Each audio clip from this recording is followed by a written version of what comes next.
مسئلہ نمبر 32 کہتے ہیں غیر مقلدین کے نزدیک بے وضو آدمی قرآن شریف چھو سکتا ہے، چنانچہ عرف الجادی صفحہ 15۔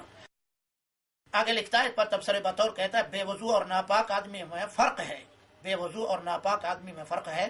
مولوی سامرودی صاحب اس کو ایک ہی سمجھ گئے اور اعتراض کر دیا کہ فضول اس نمبر کو بڑھایا، آپ غیر مقلد ہیں، پھر ابن عباس اور ضحاک اور حماد اور ابراہیم نقی وغیرہ کا مذہب ہونا آپ کو مفید نہیں، یہ عوام کو دھوکہ دینا ہے، لہذا اس کے چھونے کے واسطے حدیث پیش کریے جب مرد میدان آپ کو سمجھیں گے، ورنہ چنا اور چنی اور زبانی جمع خرچ کرنے سے کچھ فائدہ نہیں۔ یہ اس کے الفاظ ہیں۔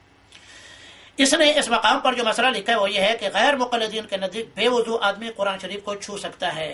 یہ صرف ہمارا مسئلہ نہیں ہے، یہ امام بخاری رحمۃ اللہ علیہ نے اپنی صحیح کے اندر صحابہ سے بھی یہ نقل کیا ہے، صحابہ سے بھی نقل کیا ہے یہ کہ قرآن مجید پہلا اصل میں مسئلہ تو یہ ہے کہ آدمی جس وقت حدث اصغر ہو یا حدث اکبر، حدث اصغر ہو یا حدث اکبر، حدث اصغر کا مطلب یہ ہے کہ آدمی پیشاب بیٹھتا ہے، پاخانہ بیٹھتا ہے، اس کو حدث اصغر بولتے ہیں، جس سے وضو ٹوٹ جاتا ہے، اور حدث اکبر سے مراد یہ ہے جنابت۔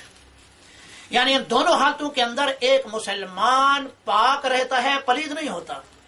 یہ بنیادی مسئلہ پہلے سمجھ لیں کہ آدمی کا پاک ہونا ناپاک ہونا، اس کو پہلے ہم کلیئر کر لیں تاکہ یہ مسئلے کی بنیادی سی پر ہے کہ آدمی پاک ہوتا ہے خواہ وہ حدث اصغر کی حالت میں ہے یا حدث اکبر کی حالت میں ہے، پانی وہ آدمی پاک ہے۔ کیوں؟ اس کی وجہ کیا ہے؟ اس کی دلیل ہے ہمارے پاس صحیح حدیث سے۔ وہ حدیث یہ ہے کہ نبی کریم صلی اللہ علیہ وسلم کے ساتھ ایک بار ابو ہریرہ رضی اللہ تعالیٰ عنہ جا رہے تھے اور جنابت کی حالت میں تھے، تو نبی کریم صلی اللہ علیہ وسلم کے ساتھ ان کا چلنا اچھا نہیں لگا ان کو، تو اس لیے وہ تھوڑا پیچھے ہوتے ہوتے وہ ہو گئے اور جا کے کہیں پانی ڈھونڈا اور وضو کر لیا، وہ کر لیا غسل کر لینے کے بعد پھر آئے نبی صلی اللہ علیہ وسلم کے ساتھ ملے، تو آپ نے فرمایا ابو ہریرہ تم کہاں تھے؟ تو ابو ہریرہ کہنے لگے اللہ کے رسول صلی اللہ علیہ وسلم میں جنبی تھا تو آپ کے ساتھ میرا چلنا اچھا نہیں لگا مجھے، تو اس وجہ سے میں گیا اور غسل کیا۔ تو آپ نے یہ جملہ فرمایا، غالباً پہلے بھی یہ آ چکی ہے بات، آپ نے فرمایا ان المؤمن لا ینجس، اے ابو ہریرہ مومن پلید نہیں ہوتا، مومن پلید نہیں ہوتا، حالانکہ یہ جنبی تھے، حدث اکبر کی حالت میں تھے۔ تو اللہ کے نبی کا یہ جملہ کہ آدمی پلید، مسلمان پلید نہیں ہوتا، یہ نص سے صریح ہے اس بات کی کہ اس نے جو ہے اس بات پہ یہاں لکھا ہے کہ ناپاکی کی حالت میں ہے۔ ناپاکی سے اس کی مراد کیا ہے؟ یہ تو حدث اصغر میں بھی آدمی کو ناپاک کہہ رہا ہے اور حدث اکبر میں بھی آدمی کو ناپاک کہہ رہا ہے۔ اگر آدمی اس حالت میں ناپاک ہے تو ناپاک کا مطلب سمجھتا ہے یہ مفتی؟ ہم سے ہمارا ایسے یہ سوال ہے، یہ مفتی صاحب جو مدرسہ دیوبند کا مفتی بھی رہا ہے، ہم ایسے یہ سوال کرتے ہیں اس کو پاک ناپاک کا معنی آتا ہے؟ اس کو ناپاک کا مطلب یہ ہے کہ ناپاک چیز اگر پاک چیز کو لگ جائے، ناپاک چیز اگر پاک چیز کو لگ جائے تو وہ چیز ناپاک ہو جاتی ہے نا، ٹھیک ہے نا، ٹٹی ہے، پیشاب ہے، یہ جتنی بھی چیزیں جو ناپاک چیزیں ہیں، جو بال اتفاق ناپاک چیزیں ہیں، اگر کپڑے کو لگ جائیں، بدن کو لگ جائیں، کسی پاک چیز کو لگ جائیں تو وہ چیز ناپاک ہو جاتی ہے۔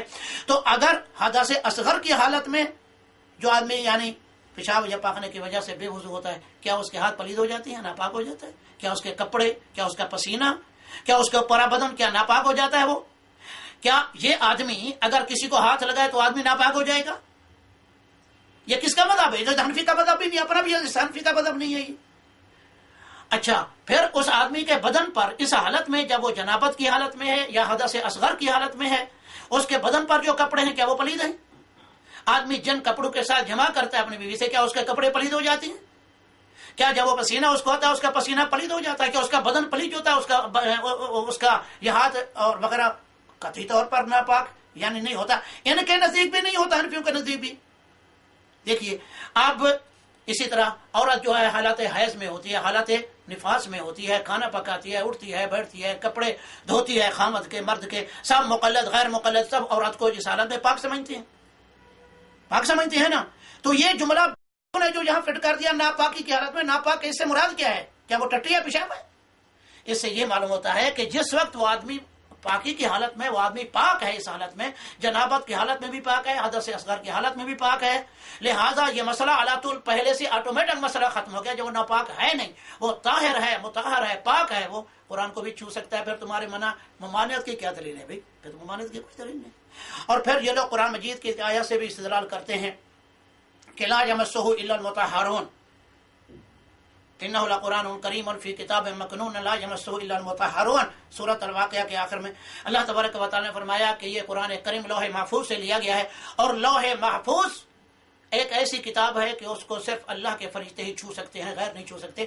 تو یہاں اس آیت میں جو ہو ضمیر ہے، لا یمسہ ہو ضمیر جو ہے قرآن کی طرف نہیں لوٹتی۔ ہمارے بہت سے مفسرین نے اس کو قرآن کی طرف لوٹا دیا ہے۔